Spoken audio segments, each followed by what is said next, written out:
Hello, Pirate Nation, and welcome to another episode of Hall Talk. As you join us this evening, Seton Hall men's basketball is entering the final and now most crucial 3 games of the regular season. Coming off a vital win against Xavier on Wednesday night, where Angel Delgado went for 25 points and 13 rebounds, the Pirates look to bring the momentum to their final chance at convincing the nation that they are worthy of a bid to the NCAA tournament. In addition to that, the Big East tournament is in sight, where the Pirates will attempt to defend their crown, but with a more challenging field, it may take the best basketball they've played all year to do so. We will also be discussing the upcoming baseball and softball season for Seton Hall, where both teams are off to a good start. Softball opened up at the Gardner-Webb Invitational with 3 Mercy Rule wins, and baseball split a 4-game series against Michigan. How will these teams fare moving forward, however? Well, stay tuned to hear our take. You are watching Hall Talk.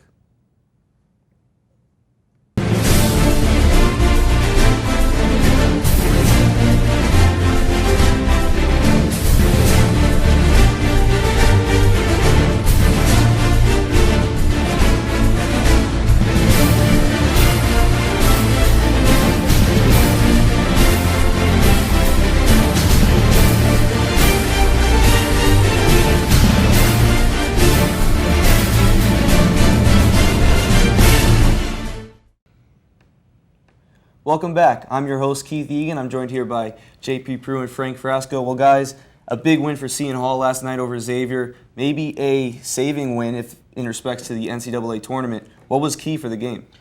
Well, I think the big key is the efficiency last night. Only 8 turnovers overall for a team. This is a team that's averaging somewhere near to like 20 turnovers a game. That's way too much, but 8, solid improvement. I really like that. If they keep that up, they'll have great opportunity to keep improving. Not only that, but the defense was solid for Xavier. They held Xavier to 3 for 11 from the field in the final 8 minutes of the game. So the defense was solid. They were looking really good throughout the entire game. It was one of those back-and-forth games that you really look at. But Angel and Desi both stepped up. Angel with 25 points and 13 rebounds, and Rodriguez with 22 points. And you have to look at that with a player like Kadeem Carrington only having 5 points. So it was a very interesting ball game to watch, and I was very happy with it. Absolutely. Now moving forward, you have 3 very important games, and they could be deciding to where this season goes if they are going to go to the NCAA tournament, maybe the NIT. So teams with different records, but you have to take them all very seriously, none of them lightly. Absolutely. What do you need to see improve for them to do so? Well, I'm keeping with the idea of efficiency. If the team plays good defense, solid offense, pass the ball, make sure everyone is in the game. That includes Madison Jones. I expect him to only have 0 to 1 turnovers a game. Same with Kadeen. Kadeen has a 5 to 1 turnover ratio, assist to turnover last game. So as long as they keep playing solidly, not turn the ball over, they should be fine. DePaul and Georgetown should be easy wins, honestly. And you mentioned Angel Delgado before. Last night, he had his 20th double-double in his past 21 games. That is the most ever from an NCAA player, even beating out Blake Griffin and Tim Duncan. That is some pretty good company. But what other players do you think need to step up in this next few games and going forward? Well, I'm not going to put a lot of pressure on Miles Powell, but the freshman does need to step up on the 3. He is a 3-point specialist for this team. One of the only players that can really step up on the 3-point line for this Pirates team. But I'm also looking for free throws, and I'm not, I want to go past that. They only shoot 62% from the charity stripe, but they need to drive the ball. And yesterday, a key part of the game that allowed them to win was that Angel, he was passed to inside the paint.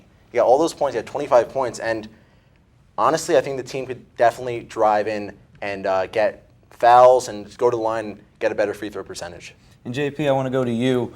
With Carrington came into last night on a hot streak, but ended up going 1 for 9 with only 5 points. Luckily, Desi Rodriguez was able to pick up some of that slack. But how important is it that Carrington gets back on that hot streak going to this last stretch? I think it's very important as long as he's doing what he needs to do. 1 for 9, but you saw in the second half, he saw my shot's not going down. I'm going to get my teammates involved, make sure they are still making the shots, and it ended up working out. If his shot's going down, keep shooting, but if it's not, defer to other players and it will work out. For sure. Now you have these 3 games left. You have DePaul on Saturday, Georgetown Tuesday, Butler next Saturday. What will the record have to be to get this Seton Hall team in the tournament? I'm talking like a 2-1 record, possibly losing or falling to Butler. Butler was a tight game at home about a couple weeks ago. They fell by around 7 points. It's a team that just beat Villanova last night. It's a team that has depth it's a team that will make a run in this Big East tournament and might win the Big East tournament. But I'm looking for obviously a blowout with DePaul. They won at home against DePaul 87-56, and Georgetown, I'm looking for it's that last home game of the season. They should really get it done. And same thing, 2-1. Now, if that one is DePaul, you got to win the tournament. Have to. So 2-1 if the one's Butler. We got to be clear on that. Exactly. They can't drop DePaul. That's like a must-win, 100%. Yeah, ask Georgetown last night. Yeah. It's true, for sure. I agree. I think that this is crucial, but they can't take these teams lightly. Every game has to be full intensity, full effort from them.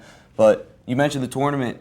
How do you see this kind of playing out? Right now they're in the spot for the 6th seed, but Providence pulled off that big win last night on Wednesday night, and now they're kind of inching towards with a 1-1 record against Seton Hall. How do you think this could play out? Providence is one of those teams that don't count them out because they're solid on offense, they're solid on defense, and we almost lost to them a couple weeks ago at home.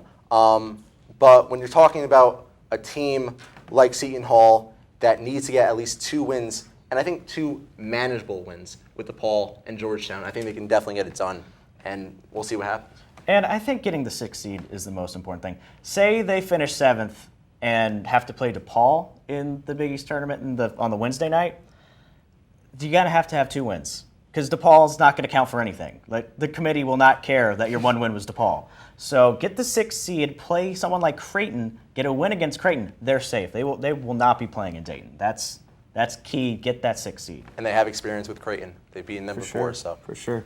Well, we're going to move on to baseball now. The baseball team just went 2-2. They split a series with Michigan, and Michigan isn't just a soft team to start off this season. They went 36-21 last year. They haven't had a losing season since the 2011-2012 season. So do you think this is a sign of good things to come for Seton Hall? Oh, I think it is. Michigan is not a pushover. They were picked to come 2nd in the Big Ten. And that is a really, really good baseball team. And splitting them, and one of the losses came in extra innings.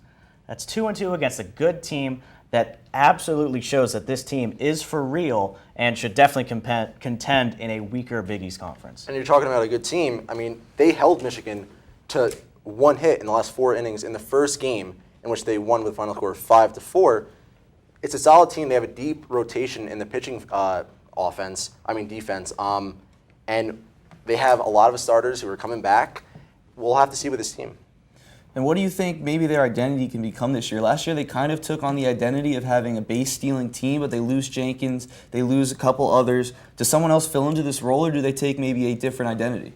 I think they stick to that role because that is Coach's bravado. He likes to steal bases. He doesn't care if he has a Derek Jenkins or does not have a Derek Jenkins. He just wants someone maybe like a Ryan Ramiz. He's fast, he can steal some bases. It's very important, especially because that'll get the other teams rattled. We don't really have the capability of scoring too much, so yeah, stealing bases will definitely be a help for our team. But I think pitching-wise, we have a deep rotation. You have players like Shane McCarthy, had the first perfect game in Seton Hall history. Players like Cullen Dana, he's only a sophomore, and he was voted in for the 2016 Freshman All-American team. And kids like junior Chris Mullen, he has to step up a little bit. The seniors really need to come together and find consistency, especially with Big East play. Can't forget Schellinger at the back of the Yeah, game. Schellinger, he had 70 strikeouts last year. He was fifth in the Big East in strikeouts. He's another guy he has to definitely step up for this team. It's definitely a lot of young pitching. They brought a lot of people in, and a lot of the guys they lost, they were able to replace there. So it's going to be interesting to see how those young guys step into those big roles, and maybe how these leaders with experience come back and show these younger guys what it takes to get to this tournament. They were the 3 seed last year in the Big East tournament with a 38-20 record. But how do you guys think they can compare this year to the other Big East teams? It depends. The bottom 3 teams are not any good. We're talking about the Butlers, Villanovas, and Georgetown. They're not any good at baseball at all. But St. John's just beat the defending national champion. People may not know that, but they just beat Coastal Carolina in a game. They're a good team. Xavier's bringing back a lot for defending champions. They're a good team. And Creighton is a traditional power. Got to watch out for them, too. Creighton made the top 25 team for the first time in 2007. They're a solid team. Xavier, they have one of the best pitchers in the Big East, and they're having, as you said, 26 returning players on their squad.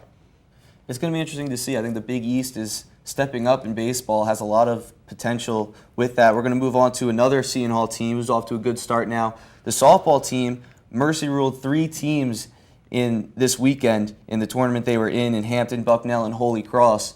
So they were picked 7th in the preseason poll. Is this a fluke, or is this maybe something good that you're seeing here? You can't really tell with non-conference teams. Bucknell, they were above 500. I think that was the second team that they played this season so far.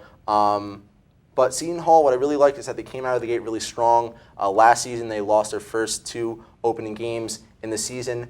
They have a well-balanced group. They have 5 new freshmen. They have 6 returning seniors and 6 returning starters who have a lot of experience for Paige Smith's squad. So it's going to be interesting to see how this team does. Like a player like a freshman, like Darby Pandolfo, she was the Big East Player of the Week last week, had batted .667 in 3 games with 4 doubles, a triple, and a home run.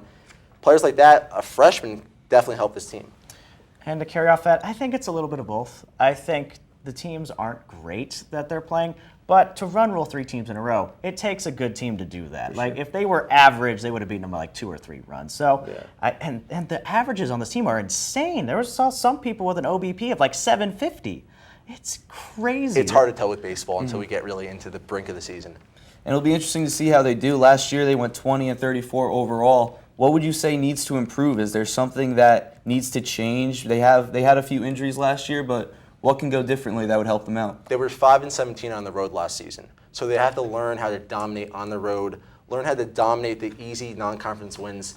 They didn't have a great non-conference record last year, so they need to come together and really learn. And this is not a hard thing because they only had 5 freshmen on the team, so they need to really come together and teach a freshman how to win on the road. I agree with that, especially with the senior in like Lauren Fisher coming back from injury last year. She is batting insane, 556, an OBP of 692, and she's also a 140 ERA for pitching. That is something, that's leadership right there, and it's important to get back on the team. She's definitely going to be interesting to watch coming off the injury, and a lot of these young players are going to be interesting to see. However, that's all the time we have for today. For JP Prue and Frank Frasco, I'm Keith Egan. This was Hall Talk. Join us again next week.